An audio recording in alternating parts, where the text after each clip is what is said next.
red carpet in Tianjin, golden halls, and the flying Kremlin touching down. Putin arrives with a message: Russia and China united against Western hegemony. Trade in rubles and yuan, new financial rules, and a vision for Greater Eurasia. But beyond pomp and parades, can this alliance truly reshape the global order?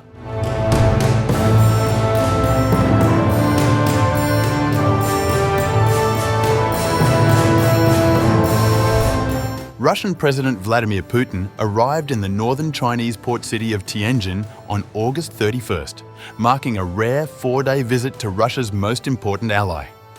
Chinese and Russian state media captured the red carpet welcome, with top-ranking city officials greeting Putin on the tarmac as he arrived, accompanied by what Russian sources described as a large and significant delegation, including 3 deputy prime ministers, over 10 ministers, and representatives of major enterprises. This visit comes at a pivotal moment in global affairs.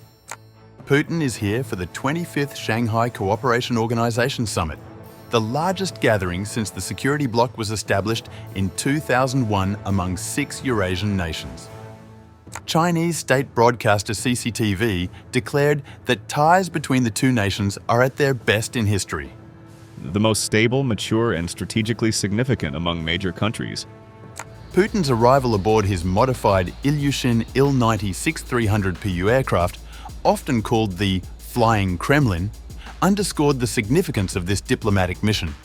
The wide-body airliner, powered by 4 Aviad Vigatel PS90A turbofan engines, features gold-plated fittings, intricate woodwork, and high-end decor that reportedly contrasts sharply with the more restrained interiors of American Air Force One.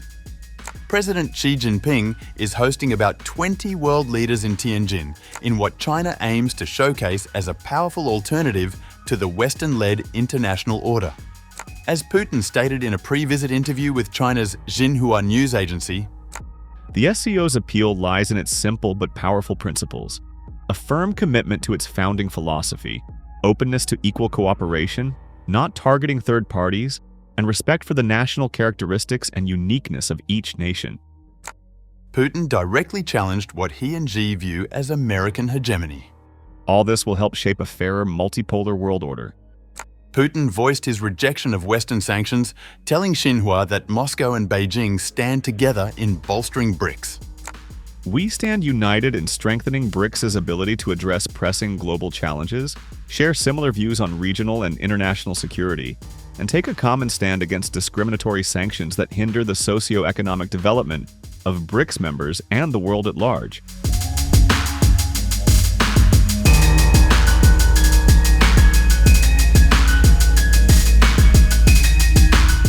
The economic dimension of this partnership cannot be understated.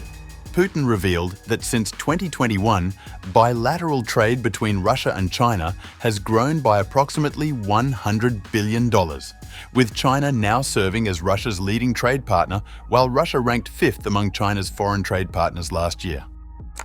I would stress that while trade figures are denominated in US dollar equivalents, transactions between Russia and China are carried out in rubles and yuan, with the dollar or euro share reduced to a statistical discrepancy. This deliberate move away from dollar-dominated trade represents a fundamental challenge to the existing financial system.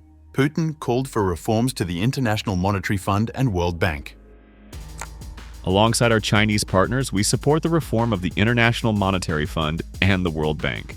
We are united in the view that a new financial system must be based on openness and true equity, providing equal and non-discriminatory access to its tools for all countries, and reflecting the real standing of member states in the global economy.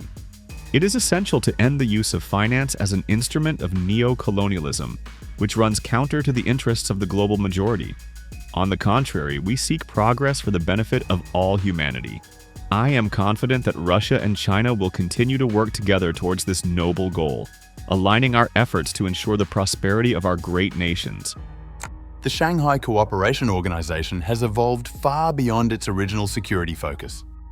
What began as a 6-nation group now includes 10 permanent members and 16 dialogue and observer countries, with its mandate expanding from security and counterterrorism to cover economic and military cooperation.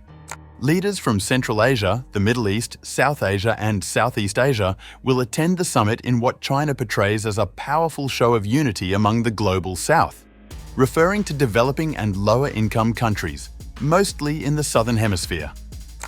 A major element of this global vision is the creation in Eurasia of an architecture of equal and indivisible security, including through close coordination among SCO member states.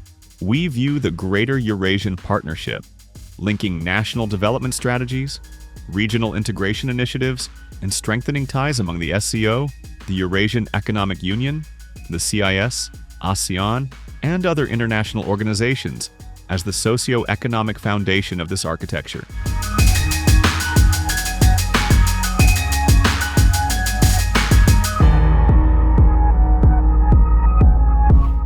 After the Tianjin summit, Putin will travel to Beijing for commemorations marking the 80th anniversary of victory over Japan in World War II.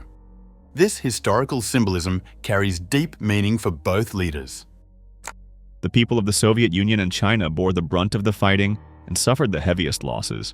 It was our citizens who endured the greatest hardships in the struggle against the invaders and played a decisive role in defeating Nazism and militarism. Through those severe trials, the finest traditions of friendship and mutual assistance were forged and strengthened. Traditions that today form a solid foundation for Russian-Chinese relations. The Russian president used this historical parallel to criticize current Western policies, stating that, "We see that in certain Western states, the results of the Second World War are de facto revised, and the verdicts of the Nuremberg and Tokyo tribunals are openly disregarded.